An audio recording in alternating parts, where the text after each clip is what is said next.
ओम शांति 10/12/2022 की महावाक्य। मीठे बच्चे, तुम रूहानी अश्व हो, तुम्हें विजय रत्न बनने की रेस करनी है। महारथी अश्व वो हो जो राजाई पाने की रेस करें। प्रश्न, तुम बच्चों में सतो प्रधान पुरुषार्थी कौन और तमो पुरुषार्थी कौन? उत्तर, सतो प्रधान पुरुषार्थी वो हो जो रचयिता और रचना को जानकर पुरुषार्थ करते हैं, जिनकी बुद्धि में सृष्टि के आदि मध्य अंत की नॉलेज घूमती रहती है, जिन्हें बाप की याद का शुद्ध अहंकार है। और तमो पुरुषार्थी वो हो जो कहते कल्प पहले जैसा पुरुषार्थ किया होगा वैसा कर लेंगे, जो मिलना होगा वह मिल जाएगा। गीत। दुखियों पर कुछ रहम करो माँ बाप हमारे। ओम शांति। जब यहाँ बैठते हैं तो जितना हो सके बाप की याद में रहना है। कल भी समझाया कि सारा कल्प तुम देही अभिमानी रहते हो। इस समय ही एक बार देही अभिमानी बनना पड़ता है। देह अभिमान छोड़ वापस चलना है। यह कपड़े अथवा तन बहुत पुराने हो गए हैं। यह देह का अशुद्ध अहंकार छोड़ना है। बाप को याद करना है। बाप को याद तो करते हैं परंतु पता नहीं कि हमारा बाप कौन है। कह देते हैं बाप सर्वव्यापी है, फिर तो पुकार भी ना सके। गाते तो हैं ना कि ओ गॉड फादर।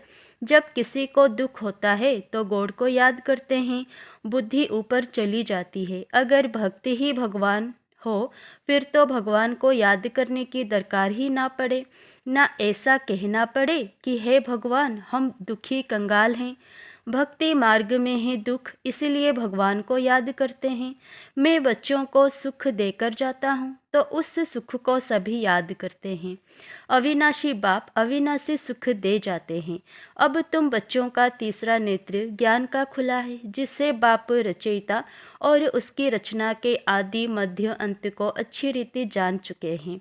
कल जो घर में गीता पढ़ते थे उस गीता से रचता और रचना का नॉलेज नहीं मिलता था और ही रचना को भूल गए। रचता को भूले तो रचना को भी भूले। बाप तीसरा नेत्र ज्ञान का देकर समझाते हैं, राजयोग सिखलाते हैं जिससे तुम स्वर्ग के मालिक बनेंगे। गीता पढ़ने से कोई स्वर्ग की याद नहीं आ सकती। कितने लेक्चर करते हैं, अब तुम बाप से डायरेक्ट सुनते हो तो रात दिन का फर्क फील होता है। उसमें तो रचता और रचना को ही भूल जाते हैं। अभी बाबा ने रचता और रचना का राज बेट समझाया है और बरोबर पुरुषार्थ भी करते हैं वर्षा लेने का। फिर किसी का पुरुषार्थ सतो प्रधान है, किसी का रजो, किसी का तमो होता है। उत्तम मध्यम कनिष्ठ पुरुषार्थी हैं। बच्चे जानते हैं कि हमारे पुरुषार्थ से इतनी ऊंची प्रारब्ध बनेगी, तो क्यों नहीं ऐसा पुरुषार्थ करना चाहिए। खुद भी समझते हैं कि अभी हम अच्छा पुरुषार्थ करेंगे तो कल्प कल्प ऐसा ही हमारा पुरुषार्थ होगा। अगर नहीं करते हैं तो समझ में आता है कल्प पहले भी उसने पुरुषार्थ नहीं किया है तो पद भ्रष्ट हो जाएगा। अश्व दौड़ाते हैं ना, रेस में घोड़े दौड़ होती है। कहते हैं कि फलाने ने विन किया। यहाँ भी नंबरवार हैं। कोई तो ऐसे भी हैं जो कहते हैं हम जास्ती कुछ समझने नहीं चाहते हैं, ना समझ सकते हैं ना किसी को समझाएंगे। उन्हों के लिए फिर सहज युक्ति है तो सिर्फ बाप को याद करना है। याद करना सीखेंगे कि वह भी नहीं। बेहद का बाप जिसको तुम भक्ति मार्ग में याद करते हो, वह बाप अब सम्मुख ब्रह्मा के तन से कहते हैं मुझे याद करो। बाबा ने रचना का राज भी समझाया है। शिव बाबा तो सभी आत्माओं का बाप है। कोई भी आत्मा को प्रजापिता नहीं कहेंगे। आत्माएं तो अनादि हैं। प्रजापिता ब्रह्मा रचता है, मुख वंशावली। हम आत्माएं तो हैं शिव बाबा की संतान। कहते हैं कि तुम मेरे तो हो ही, जितने हो उतने ही हो। कम जास्ती आत्माएं कभी भी हो नहीं सकती। उन्हों का ही बेहद ड्रामा में पार्ट है। यह अनादि बना बनाया खेल है। बाप कहते हैं मैं आता हूँ ज़रूर एक सत्य धर्म स्थापन करने और अनेक धर्मों का विनाश कराने। जो सत्य धर्म प्राय लोप हो गया है वह अभी स्थापन हो रहा है। सत्य धर्म अर्थात सत्युग का आदि सनातन देवी देवता धर्म। जो सत्य परमात्मा ने आकर स्थापन किया है। जैसे क्रिश्चियन धर्म क्राइस्ट ने स्थापन किया, वैसे आदि सनातन सत्य धर्म सत्य बाप ने स्थापना किया है। सचखंड स्थापन करने वाला सच्चा बाबा है। तुम ब्राह्मण बच्चे ही जानते हो कि बरोबर बाप आया हुआ है। बाबा समझाते हैं कि अब ड्रामा पूरा होता है तो अब पुराना कपड़ा छोड़ना है। नाटक में भी एक्टर्स का पार्ट मुकर्रर हो जाता है, अपने टाइम पर कपड़े बदल कर चले जाते हैं ना। बाप कहते हैं कि अब तुम्हारी आत्मा अपवित्र हो गई है। आत्मा संपूर्ण पवित्र हो जाए तो फिर उनको शरीर भी पवित्र चाहिए। इस शरीर में रहते आत्मा को पवित्र बनाना है, नहीं तो आत्मा को हम पवित्र कहाँ बनाएंगे। पवित्र यहाँ ही करना है। अब 5 तत्व भी तमोप्रधान है। आत्मा जब पवित्र बन कर्मातीत अवस्था में आ जाएगी तो फिर पुराना हिसाब किताब चुक्त हो जाएगा। यह बात बच्चों की है, बच्चे ही सुनते हैं तो ब्राह्मण जरूर चाहिए। तुम जानते हो कि स्वर्ग की स्थापना कैसे हो, तो ब्रह्मा जरूर चाहिए। यह है ब्राह्मणों का कुल। कहते हैं कि मैं ब्रह्मा के तन का आधार लेता हूँ इन ब्राह्मणों को रचने के लिए। यह बातें तो तुम ब्राह्मण और ब्राह्मणियाँ ही जानते हो। यह है संगम युग की रचना। कितना गुह्य राज है। शुरू में बाबा इतने गुह्य राज समझाते थे क्या? कहा जाता है ना, सागर को स्याही बनाओ, जंगल को कलम बनाओ, पृथ्वी को कागज बनाओ, तो भी यह ज्ञान पूरा नहीं होगा। तुम बच्चे सुनते ही रहते हो। यह गुह्य बातें भी धारण उन्हों को होगी जिन्हों का पढ़ाई में अटेंशन है। बाप से वर्षा लेने के लिए कमर कसकर खड़े हैं। थोड़ा भी अगर संशय हो गया तो उड़ जाएगा। फिर अचानक किसी को तीर लग जाएगा तो एकदम निश्चय बुद्धि हो जाएगा। नए नए टोटके बाबा सुनाते हैं। कल भी बाबा ने बहुत अच्छी रीति समझाया था। बाप कहते हैं कि मैं परम आत्मा परम धाम में रहने वाला हूँ, जिसको सुप्रीम सोल कहते हैं। यहाँ की आत्मा को कोई सुप्रीम कह ना सके। सुप्रीम सोल एक ही है, उनकी ही सब बंदगी करते हैं। पर परम धाम में रहने वाला परमात्मा वो हो, फिर सर्वव्यापी हो ना सके। यहाँ तो दुख है, जन्म मरण है। परमात्मा तो जन्म मरण रहित है। जो महारथी हैं, जिनका पूरा पुरुषार्थ चल रहा है वर्षा लेने का, वे रेस में देखो कैसे दौड़ते हैं। कोई घोड़े ना उम्मीद भी होते हैं, परंतु लास्ट में ऐसे तेज दौड़ाते हैं जो सबसे आगे चले जाते हैं। यहाँ भी ऐसे हैं। कोई तो चलते चलते ढीले हो जाते हैं, गिर पड़ते हैं। कोई को चोट लग जाती है तो लंगड़े हो पड़ते हैं। यहाँ भी बहुत अच्छे अच्छे नए बच्चे हैं जो पुरानों से बहुत तेज दौड़ रहे हैं। कईयों को पुरुषार्थ करने में ग्रहचारी बैठ जाती है। कोई पर कभी बृहस्पति की दशा बैठती, कभी चक्र की, कभी शनिचर की, राहु की दशा भी बैठ जाती है, तो कभी फायदा कभी नुकसान होता रहता है। बाबा खुद जानते हैं कि इस बच्चे पर ग्रहचारी है, इस कारण से ग्रहण लगा हुआ है। बाप कहते हैं इससे पार होकर तीव्र वेगी बन जाओ। जब राहु का ग्रहण लगता है तो 2-3 वर्ष पवित्र रहो, फिर कर्मेंद्रियों से विकार में चले जाते हैं। बाप कहते हैं काम महाशत्रु है, इन पर विजय पानी है। अच्छे अच्छे बच्चों पर भी ग्रहचारी लग जाती है। शादी कर लेते हैं, प्रण भी पहले करते हैं तो हम पवित्र रहेंगे, परंतु गिर पड़ते हैं। कभी श्रीमत पर चलते, कभी फिर उल्टी मत पर चल पड़ते हैं।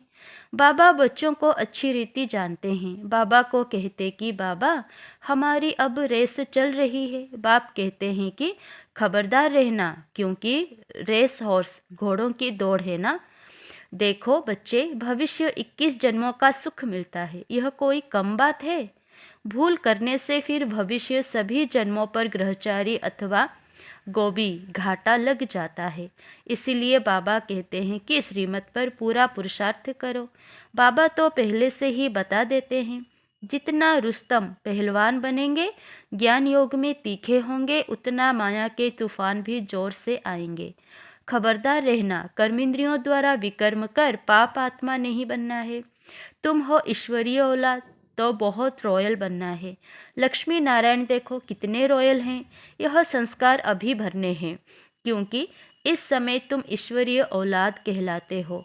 मान तुम्हारा अभी है, बलिहारी तो इस एक जन्म की माननी चाहिए, बाकी तो 84 जन्म ले पतित बनते ही आए हो।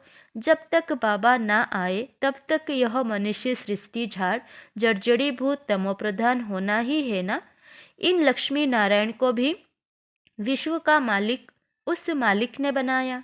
सोमनाथ का मंदिर भी बहुत नामी ग्रामी है। शिव बाबा ने धन दिया है, इसलिए उनके मंदिर में भी बहुत धन लगाया। पुजारी भी जब बनते हैं तो भी कितना धन रहता है। जो इतने मंदिर बनाए हैं तो पूज्य पन्ने में कितना न धन होगा। अभी तो है प्रजा का प्रजा पर राज्य, कुछ है नहीं। ब्रह्मा की रात है ना, फिर ब्रह्मा का दिन होता है तो स्वर्ग बन जाएगा, हीरे जवाहरों के महल बन जाएंगे। भला इतना सोना आएगा कहाँ से? वहाँ सोना तो मिट्टी मिसल होता है। दिखलाते हैं कि पहाड़ों में गरमाइश होती है तो फटते हैं, खानियों से ही सोना निकलता है ना। सोने की ईंटें बनाते होंगे, जैसे माया मसंदर के खेल में दिखाते हैं। तो उसने सूक्ष्म वतन में सोने की ईंट देखी, समझा ले जाएंगे। आंख खोली तो कुछ नहीं देखा। यहाँ भी बच्चे दिव्य दृष्टि में सोने के महल देखकर आते हैं। बच्चों ने गीत तो सुना, दुखियों पर कुछ रहम करो। बाप का नाम ही है ब्लिसफुल। ऐसे नहीं कि वह सभी में विराजमान है। माया ने बुद्धि को बिल्कुल ही ताला लगा दिया है। बाप कहते हैं कि मेरे सिवाय यह ताला कोई खोल नहीं सकता। नंबरवार ताला उन्हों का ही खुलता है जिनका कल्प पहले खुला है। उन्हों के पुरुषार्थ से समझ सकते हैं कि यह अच्छी सर्विस करते हैं। परमपिता परमात्मा ने ज़रूर कोई शरीर धारण किया होगा। उनकी पहली रचना है ब्रह्मा। ब्रह्मा के मुख द्वारा ब्राह्मण रचे। ब्राह्मण है चोटी। जगत अम्बा ब्राह्मणी है, ब्रह्मा ब्राह्मण है, शक्ति सेना ब्राह्मण ब्राह्मणी है। बाप कहते हैं मैं ही नॉलेजफुल हूँ, मेरा भी ड्रामा में पार्ट है। मैं ही आकर तुमको रचता और रचना का राज समझाता हूँ। यह तो बाप टीचर सतगुरु एक ही है। तीनों ही कर्म इकट्ठे करते हैं। सतगुरु साथ भी ले जाएंगे, यह गारंटी है। बाप सभी को सुख शांति देता है। बाप के तो सभी बच्चे हैं, ऐसे थोड़े ही कि कोई को दे कोई को ना दे। बाप तो सभी को माया की जंजीरों से छुड़ाने वाला है, इसलिए सब उनको याद करते हैं, स्वर्ग की स्थापना करते हैं, बाकी सबको मुक्ति में भेज देते हैं। यह तो बाप का ही काम है। अच्छा, मीठे मीठे सिकिलधे बच्चों प्रति माता पिता बाप दादा का याद प्यार और गुड मॉर्निंग। रूहानी बाप की रूहानी बच्चों को नमस्ते। धारणा के लिए मुख्य सार, कोई भी विकर्म इन कर्मेंद्रियों द्वारा नहीं करना है। संस्कारों को रॉयल बनाना है। माया के तूफानों से डरना नहीं है। ज्ञान योग में तीखा बनना है। नंबर 2, श्रीमत पर कोई भी ग्रहचारी को पार कर तीव्र वेगी बनना है। उल्टी मत पर नहीं चलना है। खबरदार रह, याद की रेस करनी है। वरदान, हर कर्म योग युक्त युक्ति युक्त करने वाले कर्म योगी सो निरंतर योगी भव।